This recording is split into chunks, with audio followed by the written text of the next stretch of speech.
اور اللہ رب العالمین پکارتا ہے اپنے بندوں کو کہ کیا کوئی مانگنے والا ہے میں اسے دے دوں, کیا کوئی دعا کرنے والا ہے اس کی دعا قبول کر لوں, کیا کوئی مغفرت طلب کرنے والا ہے میں اسے بخش دوں.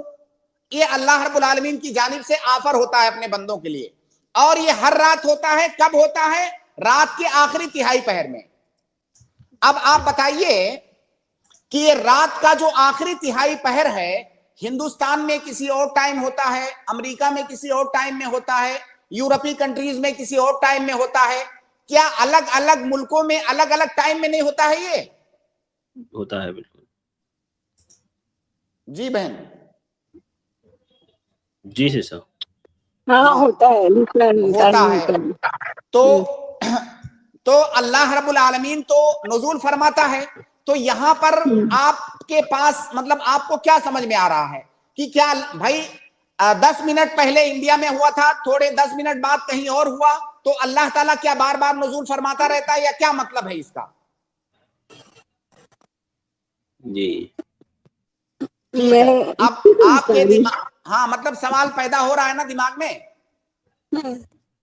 اس لیے اب دوسرے پوائنٹ پر آتے ہیں. دوسرے پوائنٹ پر ایسے آتے ہیں کہ ہمارا جو دین ہے نا, ہمارے دین کی ایک بڑی خوبی یہ ہے کہ ہم غیب پر ایمان لاتے ہیں. قرآن کی جو پہلی سورت ہے یا دوسری سورت سورہ بقرہ میں مومنوں کے بارے میں کیا بتایا گیا ہے؟ الذین یؤمنون بالغیب. مومنوں کی خوبی یہ بتائی گئی ہے کہ وہ غیب پر ایمان لاتے ہیں. غیب پر ایمان لانے کا کیا مطلب؟ ہم نے اللہ کو اپنی آنکھوں سے دیکھا نہیں ہے, ہم نے جنت نہیں دیکھا ہے, ہم نے جہنم نہیں دیکھا ہے, ہم نے قیامت نہیں دیکھا ہے, ہم نے آخرت نہیں دیکھا ہے, ہم نے قبر کی زندگی کو نہیں دیکھا ہے. بیشتر چیزیں تو ہم نے دیکھی نہیں ہیں. اس کے بعد ہمیں اللہ تعالیٰ کی جانب سے ہمارے نبی پیغام لے کر کے آئے, ہم ایمان لائے, سب کچھ مانتے ہیں, سب کچھ غیب ہے. تو جب ایک مسلمان ان باتوں کو مان سکتا ہے, اس کا مطلب وہ اس بات پر ایمان رکھتا ہے کہ بہت ساری چیزیں ہمارے دین میں, ہماری شریعت کے اندر غیب کی ہیں, جو ہم اس دنیاوی دماغ سے ان باتوں کو نہیں سمجھ سکتے, بس ان پر ایمان لانا ہے. تیسرا پوائنٹ, کیا آپ اس بات کو مانتی ہیں کہ نہیں کہ اللہ تعالیٰ ہر چیز پر قادر ہے؟ اللہ تعالیٰ جو چاہے کر سکتا ہے. جی اللہ تعالیٰ ہر چیز پر قادر ہے. اب ضروری نہیں ہے کہ آپ کی اور ہماری سمجھ میں آئے. کئی چیزیں ایسی ہیں جو ہمارے سامنے ہوتی ہیں, دنیا کی چیزیں, وہ ہماری سمجھ میں نہیں آتی ہیں. اس کا مطلب تو یہ نہیں کہ وہ چیز ہے نہیں. تو اللہ تعالیٰ ہر چیز پر قادر ہے. اللہ نے کہا کہ اللہ رب العالمین نے لیلۃ القدر بنایا, لیلۃ القدر کی یہ فضیلت ہے. اب وہ کیسے ہوگا, اس کی کیا کیفیت ہے, ہمیں نہیں پتا, بس ہمارا ایمان ہے کہ وہ ہوگا. بھائی جیسے میں ایک اور مثال دوں, دنیاوی مثال. اگر آج سے 200 سال پہلے چلے جائیے, 200 سال پہلے, تو ابھی ہم لوگ یہ جو اسٹریم کر رہے ہیں, ایک ہی وقت میں ہم کو سینکڑوں جگہ پر لوگ دیکھ رہے ہیں. میں تو ایک ہی ہوں نا, میں ایک انسان ہوں جو بول رہا ہوں یہاں پر, سینکڑوں جگہوں پر میں بول رہا ہوں, جہاں جہاں پر لوگ دیکھ رہے ہیں اسٹریم. اگر 200 سال پہلے کسی کو بتایا جاتا کہ ایک آدمی ہے جو ایک جگہ بیٹھا ہوا ہے اور بیک وقت وہ 100 جگہوں پر بول رہا ہے, تو کیا کوئی اس بات کو مانتا؟ نہیں مانتا. لیکن آج یہ آپ کے سامنے ہے. تو یہ تو دنیاوی چیز ہے, ہم اللہ کے لیے مثال نہیں دے رہے ہیں. ہم اللہ کے لیے کوئی مثال دینا جائز نہیں ہے. ہم یہ آپ کو سمجھا رہے ہیں کہ دنیا کی معمولی چیزیں جو آج ہم کو امپاسبل لگتی ہیں, 10 سال کے بعد وہ چیز ہمارے سامنے ہوتی ہے.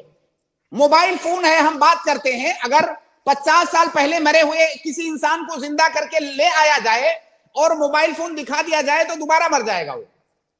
تو وہ چیز 50 سال پہلے عجوبہ تھی, آج وہ چیز ہمارے سامنے ہے. اب اللہ رب العالمین جو کہ ہر چیز پر قادر ہے, اس کے بارے میں کوئی یہ کیسے سوچ سکتا ہے کہ بھائی لیلۃ القدر تو ایک ہی ہے, الگ الگ ملکوں میں الگ الگ اس کا ٹائم ہوتا ہے, تو کیسے پاسبل ہے؟ جی بہت شکریہ شیخ, واضح ہے الحمدللہ. بات سمجھ میں آ رہی ہے؟ جی سسٹر واضح ہوا آپ کے سوال کا جواب؟ نہیں, کچھ بھی نہیں واضح ہوا, لیکن